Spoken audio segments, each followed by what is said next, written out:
More than 7,000 nurses are actually on strike at two major New York City hospitals, leaving other hospitals scrambling to try to pick up the slack with ambulances and patients rerouted to other facilities.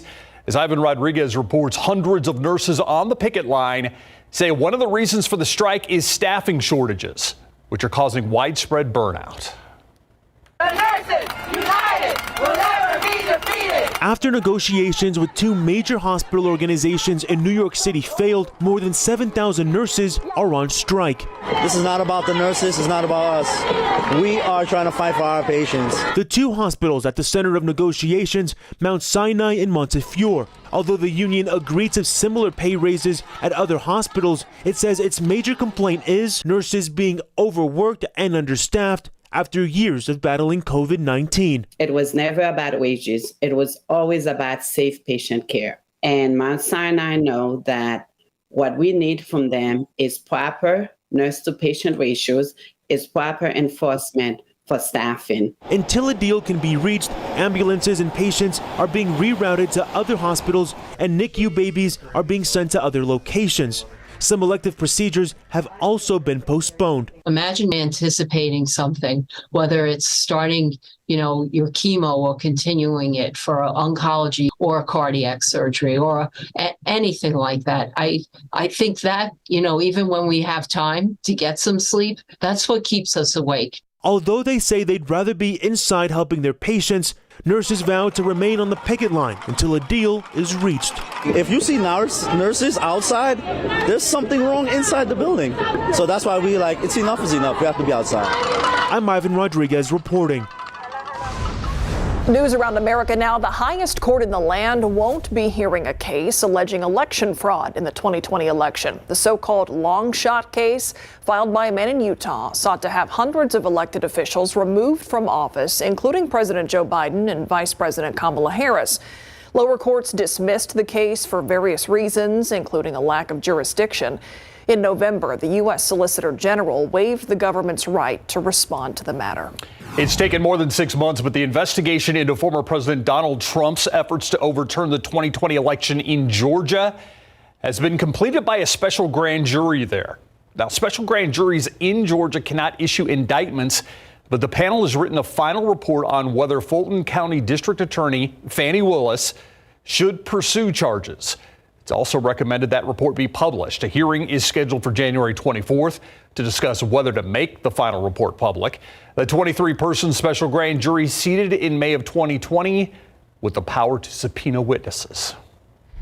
The cryptocurrency industry is starting 2023 amid some growing fraud concerns, from failed digital coin exchanges to online scams. And now law enforcement and federal regulators are issuing some new warnings. Listen to this. The FBI says scammers in so-called pig butchering schemes fatten up the pig by getting the victim to think that they're investing in crypto and then steal their money and butcher off communication. Here's Mike Valerio. Get ready for another crypto roller coaster ride this 2023. The FBI and other agencies are raising concerns about an online scam called pig butchering. We're not talking about what's going on farms. We're talking about a cryptocurrency investment scam that is sweeping the country.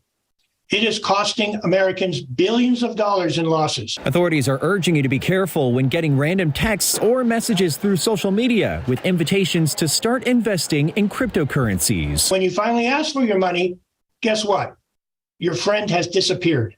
It comes as several recent crypto-related headlines sent a chill through an already anxious community. First, Sam Bankman-Fried, the founder of failed crypto exchange platform called FTX, pleaded not guilty this month to federal fraud and conspiracy charges linked to his company's meltdown. Then, the SEC charged 6 people in an investment scheme called CoinDeal that raised more than $45 million on false promises of access to blockchain technology. And also this month, U.S. regulators have issued their first joint statement warning banks and others about the risks of fraud, volatility, and poor risk management in the crypto world. So what can you do to avoid becoming a victim? Law enforcement officials say scammers usually target their victims by sending mass texts, hoping somebody takes the bait. Perpetrators of these crimes have been trained in techniques of psychological deception, in techniques to gain people's trust. I'm Mike Valerio.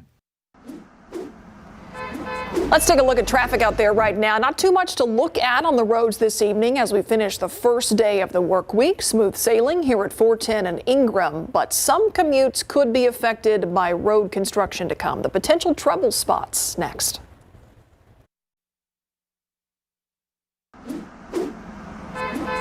It's a new weekend. That means we have a new week of closures. Let's tell you what we can expect as you plan your commute.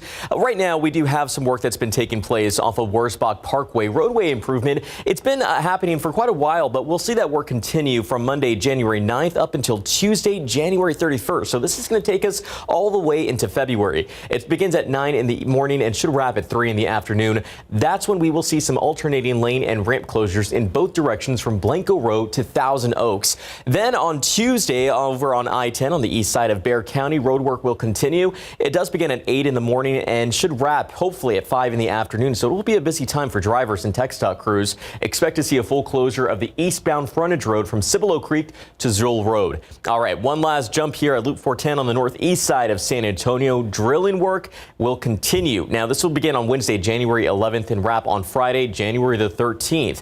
This is overnight, so 9 in the evening to 5 in the morning. Late night owls, early bird commuters, plan ahead because you will see a right shoulder closure on Loop 410 eastbound between Perrin Bidle and Interchange Parkway. I just updated the list of current closures that are taking place right now. So scan that QR code. It's going to take you directly to our KSAT traffic page and it will have a full list of closures there. So plan your commute ahead of time. All right, now a look outside with live cam. Beautiful start to the week, but we're watching mountain cedar, the wind, and any potential for rain. Yeah, we missed a big opportunity this weekend. Yeah, you know, east of town, Moulton area even, I heard from James out there on the ranch, and his 5-inch range gauge was overflowing, right? And it was actually a little too much of a good thing for some of those rural roads and even some of the drainage on the properties. Anyway, around here it was dry. This evening, dry, clear, 69 right now, will be 10 degrees cooler by 9 o'clock. And by 6 a.m. tomorrow morning at 52 degrees, but get ready for some fog. So we'll have some moisture in the air, just the nuisance dampness. We'll talk about the midweek cold front, what it means to temperatures in just a bit.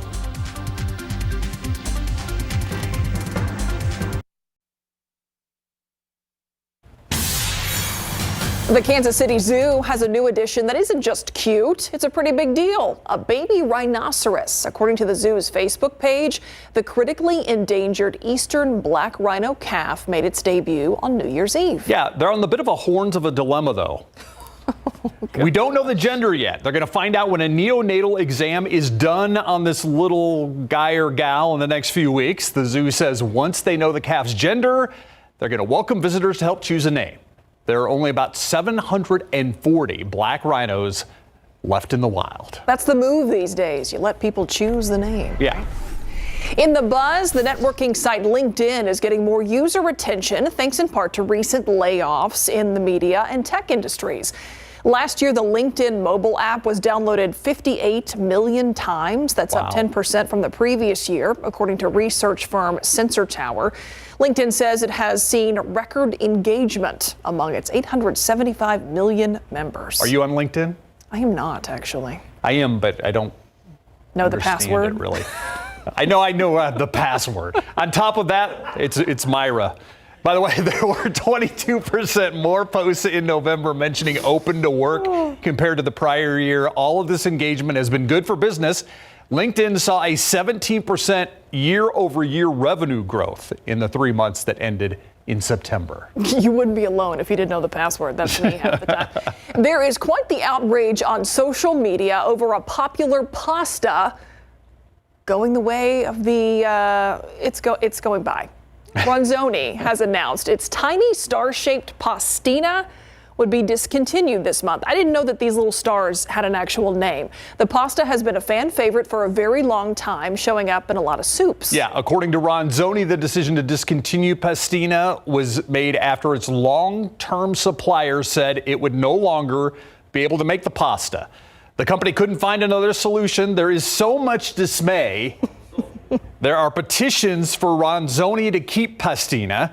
As of this morning, one petition had more than 2,800 signature. Is this going to be like the Choco Taco? Everyone's Yes. outraged. Yes. And then all of a sudden, it's back. Yeah. A now dead NASA satellite is back on Earth after 38 years, falling into the Bering Sea last night.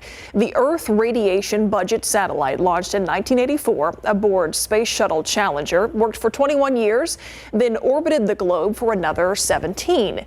The ERBS satellite helped researchers look into how Earth absorbed and radiated energy from the sun. It also measured ozone, water vapor, nitrogen dioxide, and aerosol concentration in the Earth's stratosphere. It stopped doing the job in 2005 when the Saga 3 on the International Space Station took over those duties. No word yet whether any satellite parts survived the fall. Again, it fell into the Bering Sea. Most of the satellite was expected to burn up as it moved through the atmosphere. And whenever I think Bering Sea and something in the Bering Sea, I think Deadliest Catch. What if they pull up like part of a satellite and king crab? You know, I was thinking too when we had that story. Helio. They said it, fell into the Bering Sea. I'm like, it probably burned up before it got to the Bering Sea. I would think so. Yeah, maybe a few pieces. Could be a future Deadliest Catch. That's all I'm saying. It could be. I prefer the ones when it's Opilio season. Yeah. Oh, yeah. Yeah. The elusive Opilio. The Opies. All right, morning low temperatures are going to take a bit of a hit. We'll be in the 50s the next few mornings, 52 tomorrow, 56 Wednesday morning, and then temperatures fall off a bit with our midweek cold front, but we're talking mornings down near 40. So even some upper 30s out there in some neighborhoods by Friday and Saturday, but we're not expecting a freeze or anything frigid from this cold front, just another shift in our temperatures. Speaking of temperatures, look at the readings across the state, 60s and 70s. Even Corpus Christi at 67. Go to El Paso as well, Dallas 65. Here in San Antonio, 69 degrees, but you go to Helotes at 65, Converse 67, and right now Comfort at 66 along with Divine. Let's talk about tomorrow morning, lower 50s. Even 48 Rio Medina, 48 Bandera. You get up into the hill country, upper 40s. Same goes for Bulverde. The rest of us, mostly in the lower 50s, a little bit warmer. In the mid 50s, Floresville, Nixon, Smiley, Gonzales, Hallettsville as well, Karn City, because there will be a little extra moisture in those areas, keeping those temperatures up a bit. By the afternoon, though, we've got sunshine, and we're well into the 70s, even hitting 80 in spots. Sabinal, Utopia, for example, 80 degrees. Uvalde, probably a high temperature at 80, and some lower 80s closer to the Rio Grande.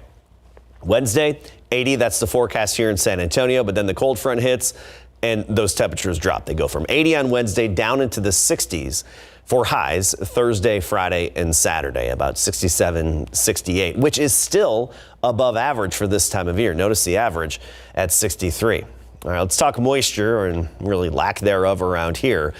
Far south from Laredo toward Corpus Christi and southward, we had a few showers earlier today, but the main story is another big storm coming on shore on the west coast and another atmospheric river adding to the flooding or flash flooding rain and the extreme high elevation snow. I mean, we're talking another 1 to 4 feet of snow in the Sierra Nevadas on top of the several feet they got from the previous storm. It's just crazy. And that moisture's moving eastward, good for the ski resorts throughout parts of the Rocky Mountains and whatnot. Around here, we're going to just basically have some fog. So that system's going to bring us a cold front, but it's not going to give us any good moisture. We've got the visibility reduced tomorrow morning, at times potentially down to a mile or less. So get ready for that. And that's locally and southeast of town. Up into the hill country, I really don't think it's going to be an issue when it comes to the morning fog.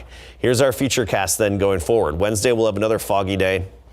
Here's all that moisture in the western U.S., which has a drought as well. So it's good somebody's getting some needed moisture. It's just too much of a good thing for many of them. But even that snowpack at the higher elevation bodes well for their reservoirs during the melt season.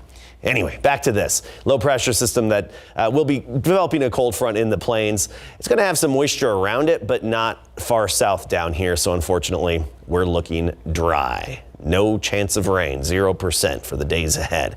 A lot of sunshine, though. After the morning fog the next couple of days, we're looking at a sunny forecast. Thursday, windy north wind. It's going to boost the cedar count, so be ready. All right. Thank you, Adam. In case you missed it, coming up next.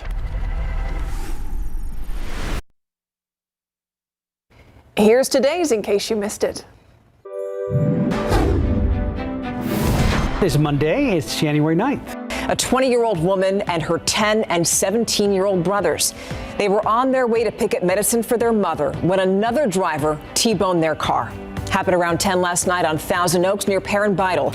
San Antonio police say the SUV driver didn't yield, turned in front of the car, and then slammed right into it. The driver who caused the crash was taken to the hospital to be checked out. According to Kerrville police, the suspect robbed a convenience store where he used to work earlier today. Police say he went into the store, hit the employee, and stole money that was supposed to go into the cash register. He didn't get far. The victim told police the suspect's name and where he lived. Then police took a suspect into custody. Now that person is charged with robbery.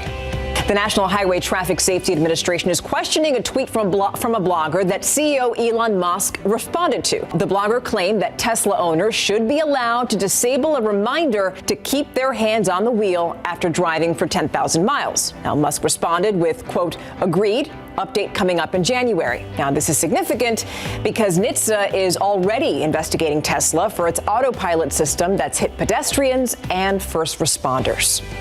House Republican leader Kevin McCarthy finally being elevated to Speaker this weekend, but it took 15 rounds of ballots in the bitterly divided GOP caucus.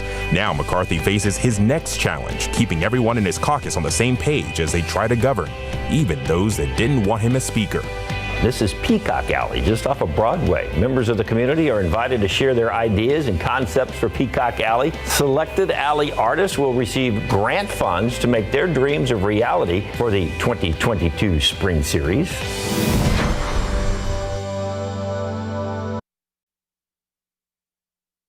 Morning fog affecting the morning commute tomorrow and on Wednesday. I do think it'll burn off by about 10 a.m. and then generally sunny days.